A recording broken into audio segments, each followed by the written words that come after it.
Cold December winds blew through the streets of Boston. Eleanor Morrison gazed out the window of her old wooden house, quietly sipping her coffee. Christmas decorations were beginning to appear on the street trees, and Christmas songs could be heard from the neighboring homes. "Mom, is this okay?" Eleanor's son Thomas appeared wearing a red sweater. His eyes were the same clear blue as his mother's, with a sharpness that seemed to be constantly observing. He was a child with a composure and intelligence that belied his 10 years. "It looks wonderful on you, Thomas," Eleanor smiled gently. "Are you ready to go to Grandma's house?" Thomas nodded slightly. "Yes. But I'm not good at talking to everyone." Eleanor pulled her son close. "That's all right. You don't have to force yourself to talk. Just be sure to greet everyone politely." Looking at her son, she remembered when she was his age. Eleanor herself was never good at conversations. That hadn't changed. The only place she felt comfortable was in her small bookstore surrounded by old books. Morrison Books was an antiquarian bookstore she had inherited from her father, continuing to operate quietly in a corner of town. Thomas was Eleanor's only family. 5 years after the divorce, her ex-husband Michael had remarried and moved to another state, rarely making contact. Child support was paid without fail, but that was the extent of his responsibilities as a father. "Shall we go?" Eleanor took a deep breath and stood up. "If we're late, Grandma will be angry." Her mother Martha was the owner of a real estate company who lived in an upscale suburb of Boston. The family gatherings, held several times a year, always took place at Martha's mansion. Each time, Eleanor couldn't help but feel uncomfortable. After driving their old used car for 40 minutes, they arrived at Martha's house. The stone path leading to the entrance was perfectly cleared of snow, and a Christmas wreath proudly adorned the front door. The door was opened by her sister Vanessa. "Well, Eleanor. You finally arrived." A hint of irritation flickered across her beautiful face. "Everyone's waiting." Vanessa looked as if she had stepped out of a fashion magazine, perfect in every way. Her blonde hair was styled at a salon, and a Chanel dress beautifully wrapped her slender body. "I'm sorry, there was a bit of traffic," Eleanor said quietly. "Always the same, aren't you?" Vanessa gave a small laugh and looked down at Thomas. Can you imagine making $10,000 a month just from YouTube, all from home? That's exactly what I did with Reddit stories. No face, no voice. Check the link in the description if you're curious. "Hello, Thomas. Will you give your aunt a kiss?" Thomas silently kissed her cheek, but his body was stiff with tension. Eleanor gently squeezed her son's hand. The living room was bustling with relatives. Martha's siblings and their families, cousins, and distant relatives whose faces and names Eleanor couldn't remember. And sitting like a queen on the central sofa was Martha. Next to her was Brad Hamilton, Vanessa's fiancé. The tall, strong-jawed real estate investor always wore a confident smile. "Eleanor, you finally came," Martha's voice always carried a subtle tone of reproach. "That sweater, you wore it last year too, didn't you?"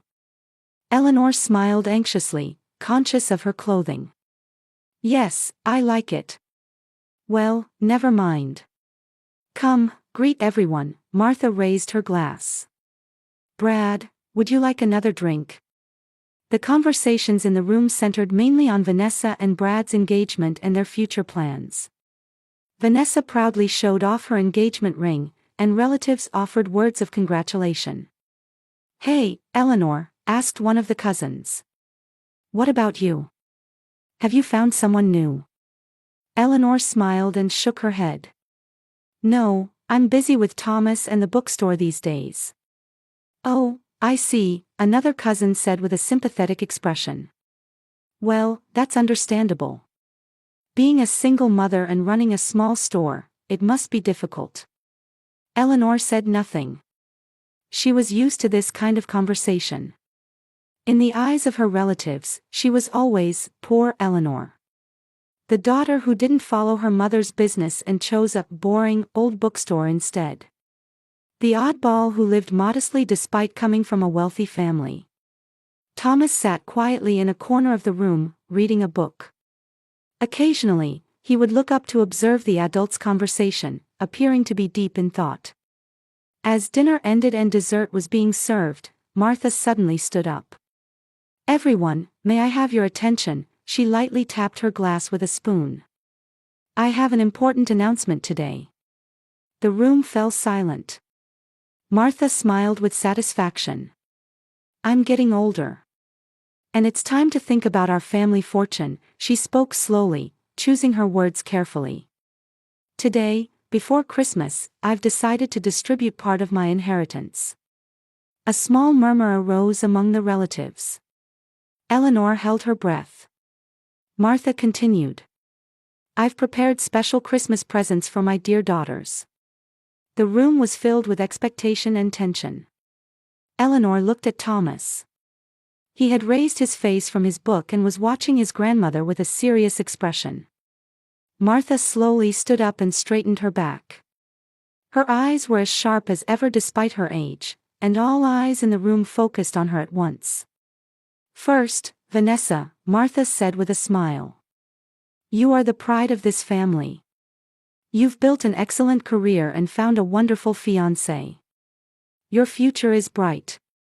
Vanessa smiled with satisfaction and clung to Brad's arm.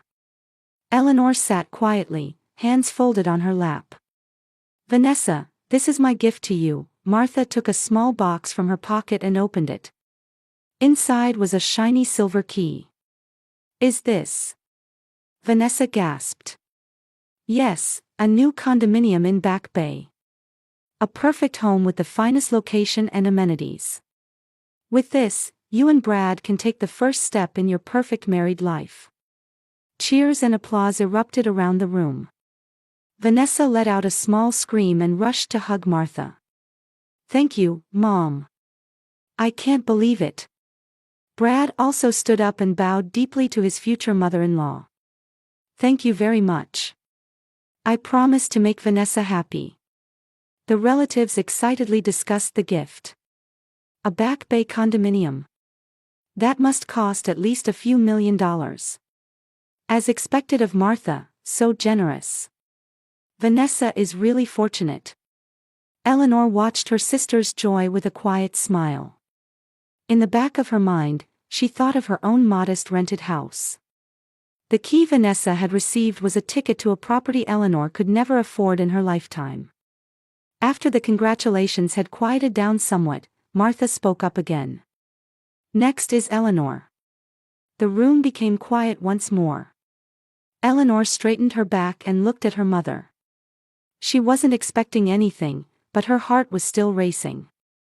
Martha pointed to a corner of the room. "Do you see that antique chair over there?" Everyone turned to look at an old wooden chair against the wall. It was worn, with one leg clearly unstable. The seat was threadbare, and small cracks ran through the backrest. "That's Eleanor's gift," Martha said matter-of-factly. For a moment, the room was completely silent. Everyone seemed to be trying to understand the situation. Then, one of the cousins snickered, and the laughter spread throughout the room. Eleanor was stunned. A broken old chair. That was Martha's special Christmas present to her. She nodded expressionlessly and said quietly, "Thank you, Mother. Be grateful you have something to sit on." Martha said with a broad smile.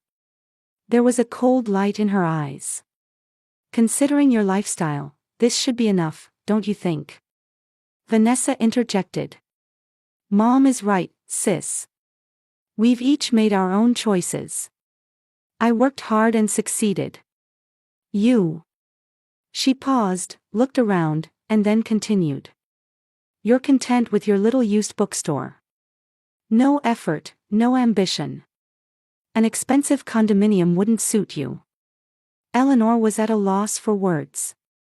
Tears welled up in her eyes, but she desperately held them back. Thomas came to her side and placed his small hand on hers. "It's a nice chair, Grandma," Thomas said quietly. "Mom and I can fix it properly, I think." Martha looked down at Thomas, frowning slightly. Yes, your mother does like to do everything herself. It doesn't cost anything, after all. The relatives laughed hesitantly, and the conversation returned to the topic of Vanessa's condominium. Eleanor stood by the chair placed in the corner and quietly examined it. The chair was probably old. The wood was high quality, and the carvings were beautiful. With proper repair, it could become a truly lovely piece of furniture. But now, her heart ached to see it placed in a corner, the object of ridicule. "Mom, are you okay?" Thomas asked in a small voice. Eleanor smiled at her son. "Of course, Thomas. Don't worry." The party continued. Dinner ended, dessert was served, and coffee was poured. But for Eleanor, time passed slowly. She didn't participate in the conversations, just listening to the voices around her and occasionally glancing at Thomas. Her son was reading his book but would sometimes look up at his mother with concern. "Eleanor, are you leaving already?" Martha asked, seeing Eleanor pick up her coat. "Yes, Mother. I need to get Thomas to bed early," she answered quietly. "Thank you for the wonderful party." Martha shrugged. "I see. You'll take the chair, won't you? It is your inheritance, after all." Eleanor nodded. "Of course. Let me help you," Brad offered. "I'll carry it to your car." "No thank you," Eleanor picked up the chair. "It's not that heavy." Vanessa looked at her sister and smiled with a sense of superiority. "Drive home safely, sis. We're all going to see the new condominium now. Want to come?" Eleanor smiled. "Thanks, but I'll pass today. Some other time." She carried the chair and took Thomas's hand, heading for the entrance. Behind them, the relatives were excitedly discussing the condominium tour with Vanessa. "Oh, Eleanor," Martha called out one last time. "The chair leg is broken, so be careful. It'll cost quite a bit to repair, you know." Eleanor nodded without turning around. "I understand." When they stepped outside, the cold wind struck her cheeks. Snow had begun to fall quietly. Eleanor took a deep breath and loaded the chair into the trunk of her car. "Let's go home," she smiled at Thomas. But the smile didn't reach her eyes. As she drove, Eleanor quietly shed tears. She cried silently, occasionally wiping her tears with her sleeve. In the back seat, Thomas silently watched the scenery outside. "You know, Mom," Thomas eventually said quietly. "I think." "What is it?" Eleanor asked without turning around. Thomas thought for a moment, then said softly but clearly. "Mom, it's good we didn't get that condominium." Thomas's words surprised Eleanor so much that she took her eyes off the road and looked at her son. His small face was serious, with an adult-like expression. Eleanor hurriedly returned her gaze to the road and pulled the car over to the shoulder. She turned off the engine and rotated her seat to face her son. "What do you mean?" she asked quietly. Snow gently tapped on the car windows, the contrast with the warmth inside striking. The streetlights illuminated the snowflakes, creating a magical scene. Thomas unbuckled his seatbelt and leaned forward to speak. "Last month, we went on a social studies field trip to City Hall, remember?" Eleanor nodded. Thomas's school emphasized civic education. The children regularly visited city facilities and learned about local politics and development plans. "There was an exhibition of the city's development plans," Thomas continued.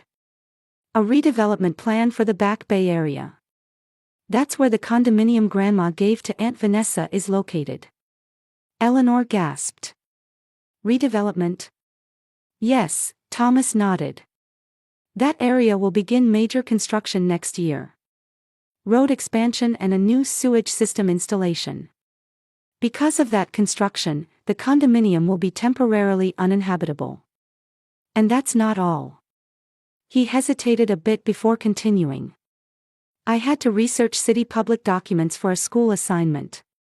The teacher said, research the future of the area where you live. So I was looking at resources in the library and found information about that condominium. What kind of information? Eleanor asked with a tense expression. That condominium has a huge mortgage left on it, Thomas said in a small voice.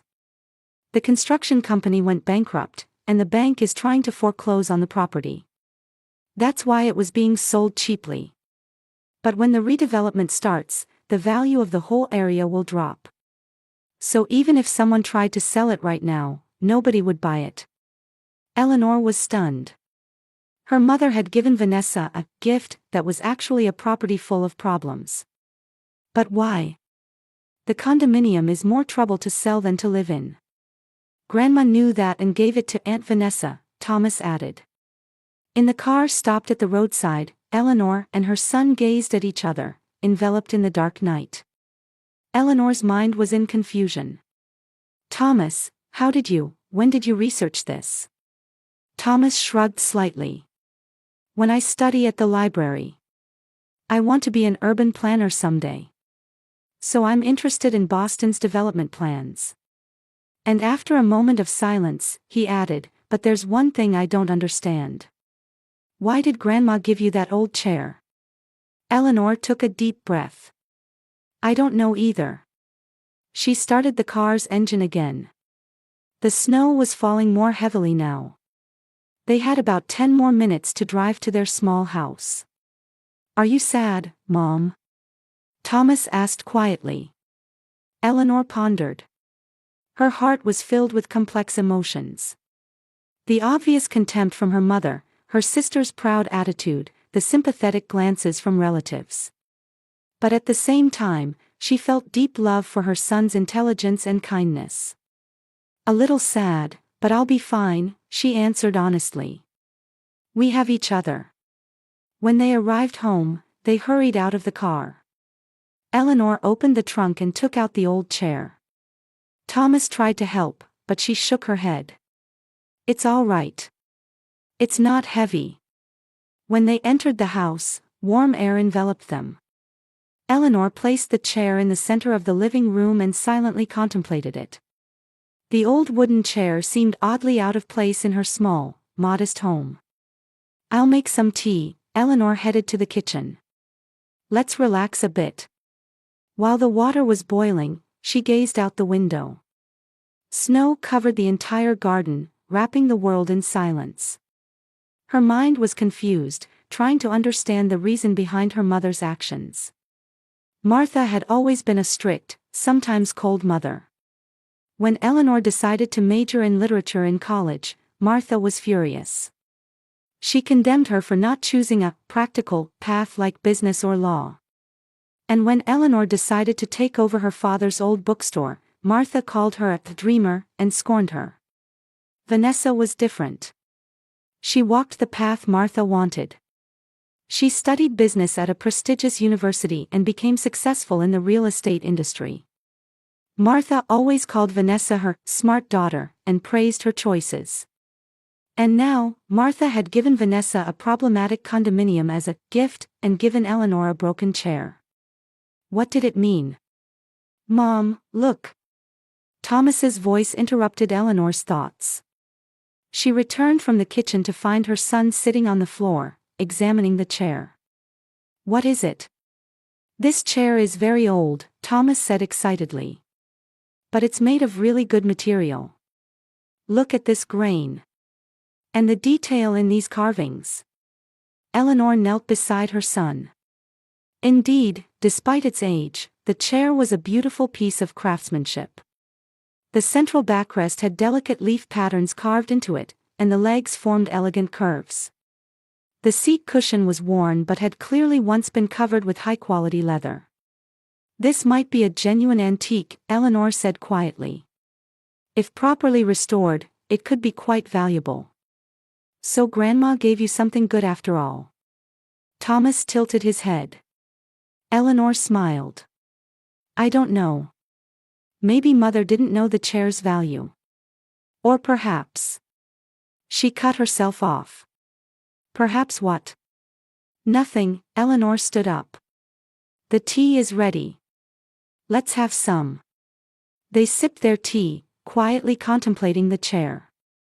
Thomas occasionally stood up, walked around the chair, and observed it from various angles. Mom, we can fix this chair, right?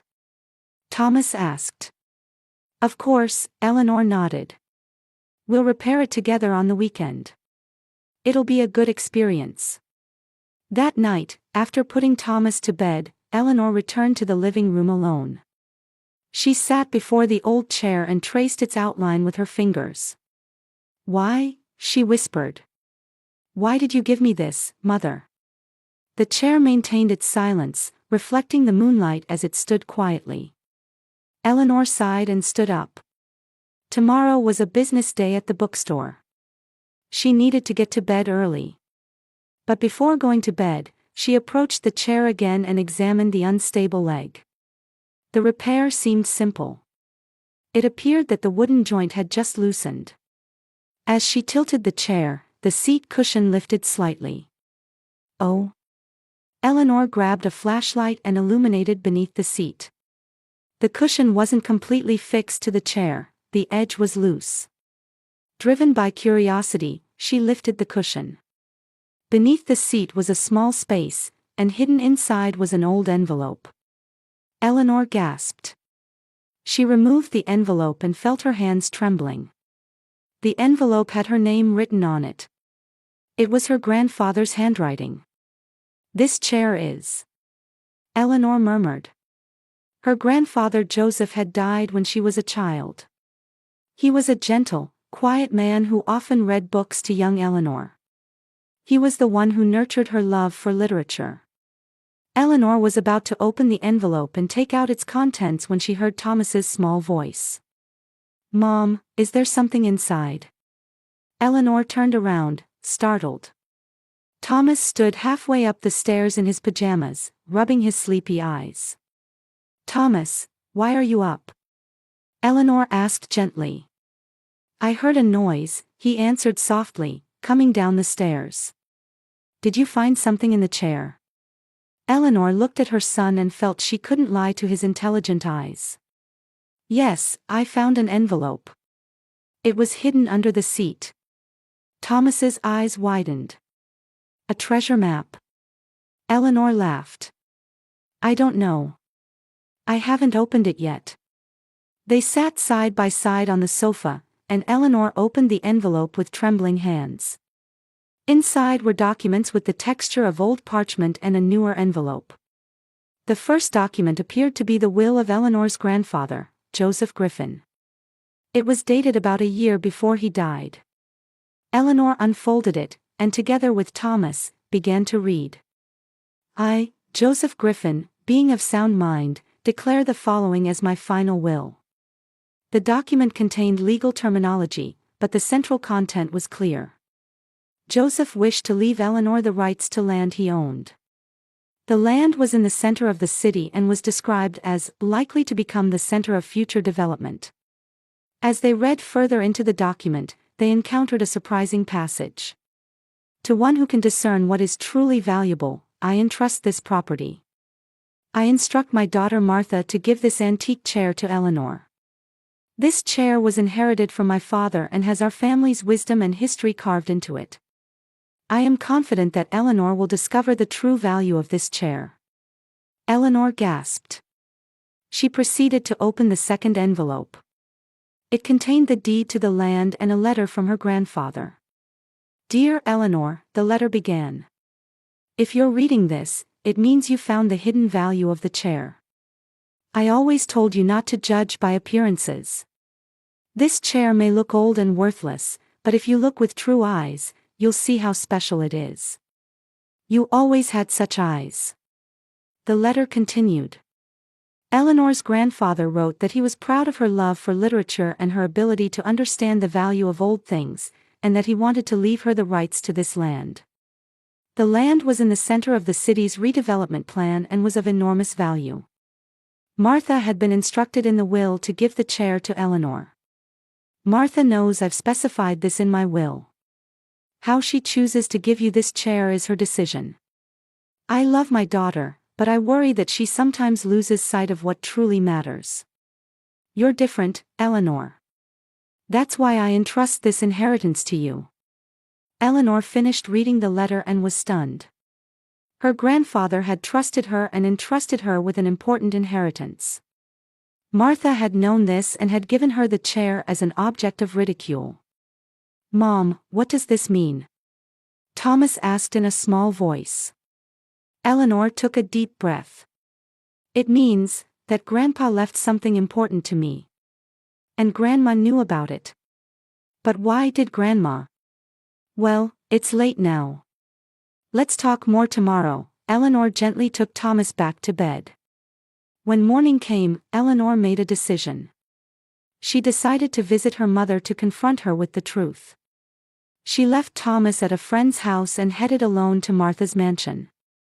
The door was opened, surprisingly, by Martha herself. Usually, the housekeeper would answer. "Eleanor?" Martha said with a surprised face. "Did you forget something?" "I need to talk to you, Mother," Eleanor said quietly but firmly. "About the chair." The color drained from Martha's face. She hesitated for a moment, then opened the door wide. "Come in." In the living room, Vanessa and Brad were seated. Both looked more tired than yesterday. "Well, Eleanor," Vanessa said coldly. "What brings you here today?" Eleanor took out the envelope and placed it on the table. "I found Grandfather's will and the land deed. They were hidden in the chair." For a moment, the room was completely silent. Martha slowly sat down and covered her face with her hands. Vanessa looked at Eleanor with a confused expression. "What do you mean?" Vanessa asked.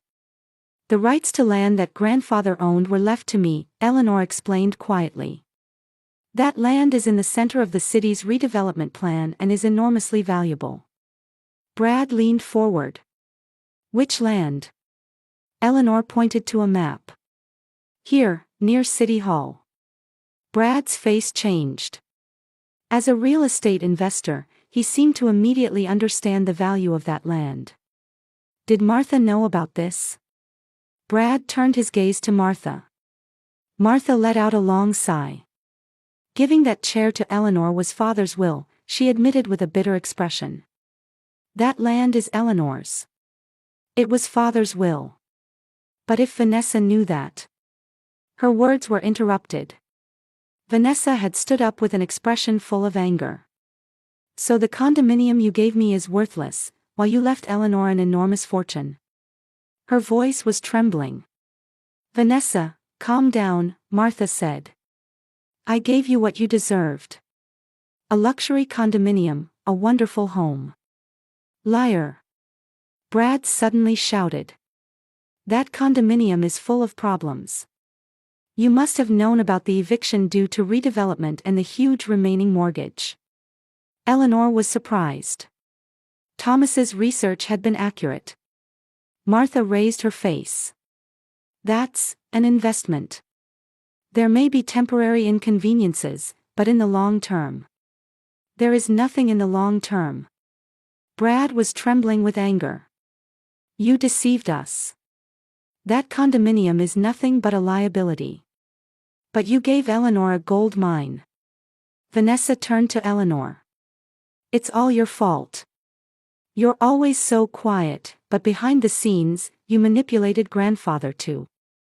"Enough, Vanessa," surprisingly, Martha interrupted.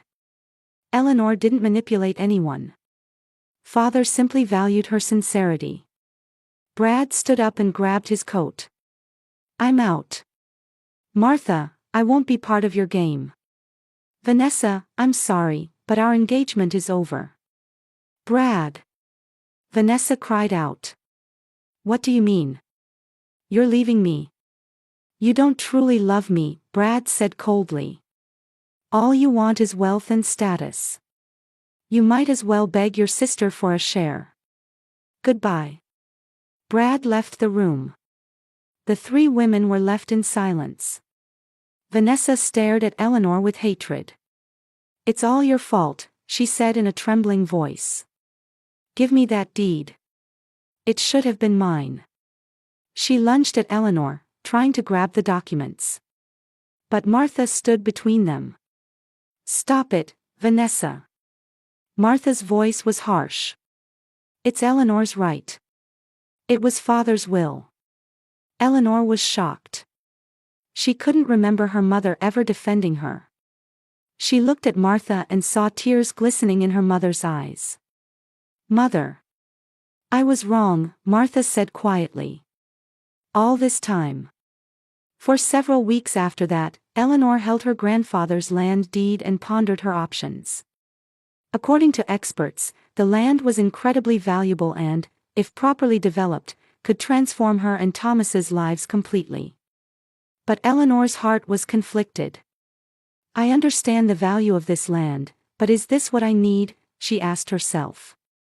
At night, while doing the bookstore's accounting, she remembered her grandfather's words, "To one who can discern what is truly valuable, I entrust this property." One afternoon, when Thomas returned from school, he stopped in front of the chair that was being repaired. "Mom, why don't we finish fixing this chair properly?" he suggested. "It's a gift from Grandpa, after all." Eleanor looked at her son and smiled. "Yes, let's do it together." They began repairing the chair over the weekend. They polished the old wood, secured the loose joints, and covered the worn seat with new leather. While working, Eleanor felt her heart becoming strangely peaceful. Her hands were touching the same wood that her grandfather's hands had touched. "I wonder if Grandpa fixed the chair like this too," Thomas asked. "I'm sure he did," Eleanor answered. Grandpa was someone who treasured things. He had an eye for true value, not just surface value. As the chair repair progressed, a change also occurred in Eleanor's heart. She made a decision about what to do with the land rights. But before she could implement her decision, news came that Martha had fallen ill. Eleanor rushed to her mother's side without hesitation. In the master bedroom of Martha's mansion, she found her mother lying in bed. Martha looked weak, unlike her formerly dignified self. "You came," Martha said in a small voice. "Of course, Mother." Eleanor pulled up a chair and sat by her mother's bedside. For several days, Eleanor nursed Martha. During this time, the wall between them gradually crumbled. One night, Martha suddenly began to speak. "I never evaluated you correctly," she confessed. "I always thought success meant money and status. When you chose a different path, I couldn't understand it." Eleanor listened silently. "I've been lonely for many years," Martha continued. "After your father died, I protected myself by pretending to be strong. You were strong. But Vanessa, she's like me, weak at heart." For the first time, Eleanor felt she understood her mother's complex feelings.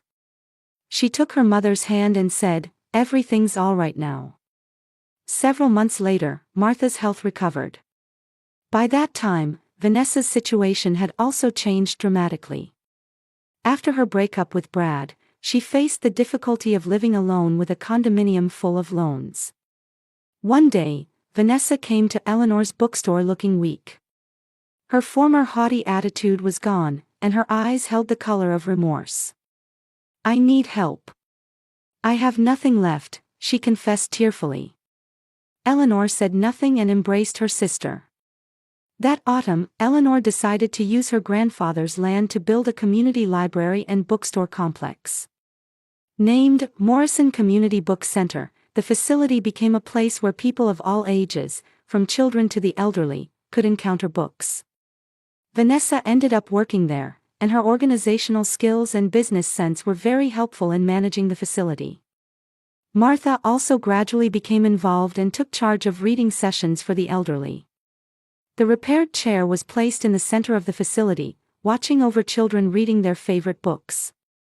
"There may be no such thing as a perfect family, but we can support each other," Eleanor once told Thomas. "True richness isn't in money or status, but in the people who walk alongside us." Thomas nodded and took his mother's hand. Outside the window, snow had begun to quietly fall on the streets of Boston.